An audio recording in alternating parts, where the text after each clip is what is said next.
Hi, it's me again with Corel tips and tricks. And somebody's trying to put a rounded edge on this font, and they notice that both sides aren't the same to make it simpler.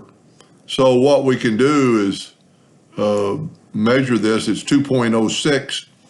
Tell you what I'm going to do. I'm going to make that bigger right now. So without doing anything, without having anything selected, we're going to make it 100 point. Go dimension, okay, and now when I draw a dimension, it'll be 100 points, so you'll be able to see this. So it's 2.06 inches, where this is 2.21. So he needs to make them equal. This happens to be an Arial font. I've already converted to a curve. Arial is terrible. It has a lot of faults like that. I'm going to get rid of those two nodes. I am going to select all the nodes, and I'm going to right click and turn them into a line, and watch what happens right here. Those become straight. Now we're still off, but what I would do if I'm going to make them equal, I'm going to take a 2-point line and I'm going to hit P and put it in the center of the page. And the A is in the center of the page because I'm going to hit P and just show you. So that's the problem. The A is not symmetrical.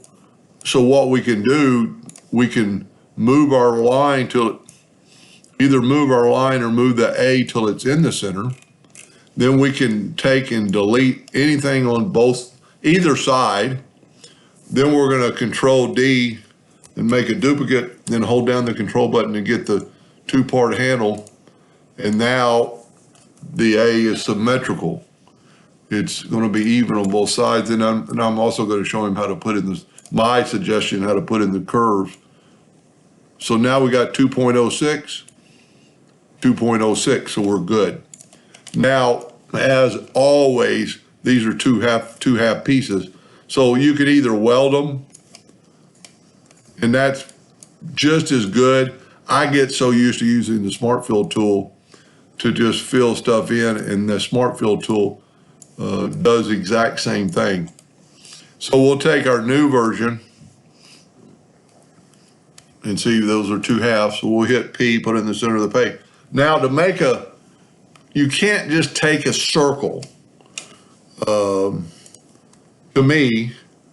So we can make a circle 2.06, and then we can drop it into that spot. But then when you delete these lines, that doesn't match, but it just looks like it's funny. So my suggestion would be to use an oval. He just wants some sort of roundness to it. So we're just gonna get to the midpoint and then hold down the shift key so it will grow from the center and just go outwardly. And if you get pretty close, we can zoom in here. And I think I'm close enough, and then do that. And this is how and that's really kind of what he wants, I think. We ought to be able to take that exact, make a duplicate of that line, hold down to 4-point, and have it snap right there. That's how he realized that they weren't the same. And then just like anything else, fill in the Smart Fill tool. And he just needs he's trying to copy a logo that has a little bit of a curve to it. And then you could always change it. You know, once you got the line, let's just change it to show how you could play around.